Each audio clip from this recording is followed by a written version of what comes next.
We now move on for some more information. French President Emmanuel Macron and Ukrainian President Volodymyr Zelensky have agreed to meet after Friday's high-stakes Alaska summit between US President Donald Trump and Russian President Vladimir Putin.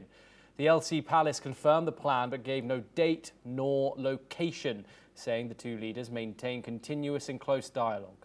Zelensky has been in intensive diplomacy this week, meeting German Chancellor Friedrich Merz in Berlin, who hosted a virtual meeting of European leaders alongside Donald Trump, and then latest British Prime Minister Keir Starmer in London. Not invited to the Alaska meeting, though, Zelensky has repeatedly warned against any decisions being made without Ukraine and has ruled out ceding territory for peace. We are once again joined by Professor Popovsky. How crucial have these European allies been to Ukraine throughout this three-year war, Professor Popovsky? We've obviously seen a change in stance and also a change in president in regards to the United States, but the importance and also strength of European allies when it comes to diplomacy, when it comes to military strength, economic strength. How do you analyze this? Europeans are very united like never before. All the European Union members, but other countries as well, Canada, Australia, Japan, South Korea. As I said, 80% of the countries in the world strongly support Ukraine. Half of them support Ukraine with military. There are 55 countries in the world supporting Ukraine with military supplies and support. And a lot of them also accuse and impose sanctions on that. Ukraine is very strong here, absolutely no doubt. Very few countries support actually Russia, only North Korea, Iran, Belarus, China, more talking rather than doing much in support of Russia. So the world is very clear. The public opinion is very clear. Everybody in the world is very clear who is wrong, who is right here. And for the meeting between the three of them, Zelensky, Putin, and Trump, actually it's not a new idea. During the rounds of negotiation in Istanbul, this came up. Zelensky didn't mind such a meeting. Putin was very silent. And I would expect that if Trump insists on such trilateral meeting, just to please Donald Trump, Putin may accept that, just to show tomorrow how great the meeting finished. But later, a week later, Putin will say, I will meet Zelensky if, one, we have an agreement, if two, there is something to sign, and he will play and accuse Zelensky of the failure of that trilateral meeting. So everything Putin says in 7 hours means nothing tomorrow. By the way, Yes. Everything Trump can say in 7 hours will mean nothing tomorrow.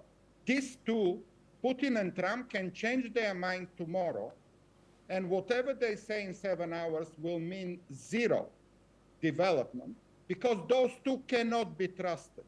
They have proven, even if they sign with pen a paper, that paper is useless because they can change it a week later. So don't expect much to happen in Alaska. Rabinder Sachdev, I wanted to come to you next. It's been over 80 years now since the Yalta Conference of 1945, where we saw three huge political figures meet to discuss hugely influential things. Do you think his history is telling us that we're looking at a new Yalta-style division of influence here going into these talks? What Putin wants. But let us see what emerges. What I define this as, post-COVID and after the Russia-Ukraine war, to my mind, the world is what I describe as a new world matrix under construction. There's a matrix. Countries are figuring out, recalculating their relationships, their geopolitical interests, their economic interests. It's in a flux right now. It's under construction. Like in a construction site, you have men at work, that placard hanging. So if some planetary, journeyer would be passing by planet Earth, they would see this placard hanging out there, you know, new world order under construction. That's what's happening in the world today. That is one.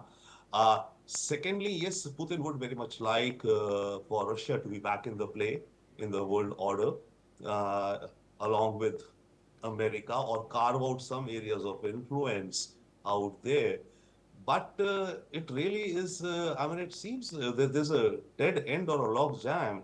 You see, the thing which is happening, by the way, with Trump and Trump's diplomacy, the issue is normally in normal previous eras, when world leaders would meet, their assistants would fine tune with each other counterparts, all discussion points, line up, dot the I's and cross the T's, and make the documents ready.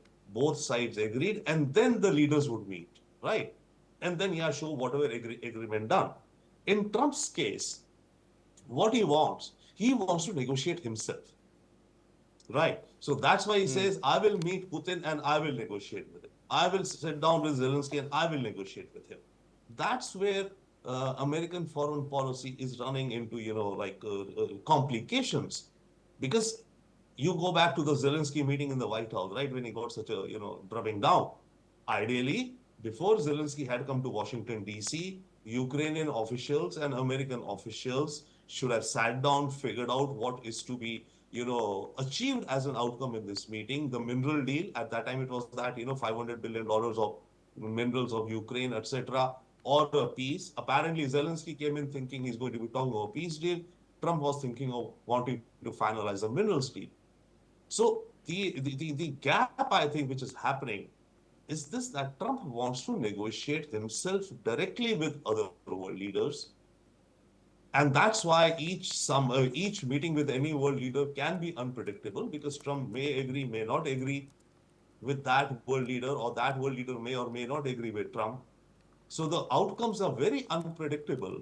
Whereas in the normal course of, you know, diplomatic processes, the aides, the senior aides, the Secretary of State, the foreign minister, the national security advisor of both the countries would have had quick few rounds, sorted out, or come to a conclusion. We cannot, you know, come to a conclusion, so there was no need for this Alaska meeting. Or they would have done their homework and said, okay, fine, if the leaders just have to meet for some final yes, no, one way or the other. Yes. So the issue is that with respect to Trump's foreign policy, he wants to negotiate directly. Yes, Rabinder Sachdev and Professor Popovsky, thank you very much for joining us here on the programme. Well, that's all that we have time for this hour, but we will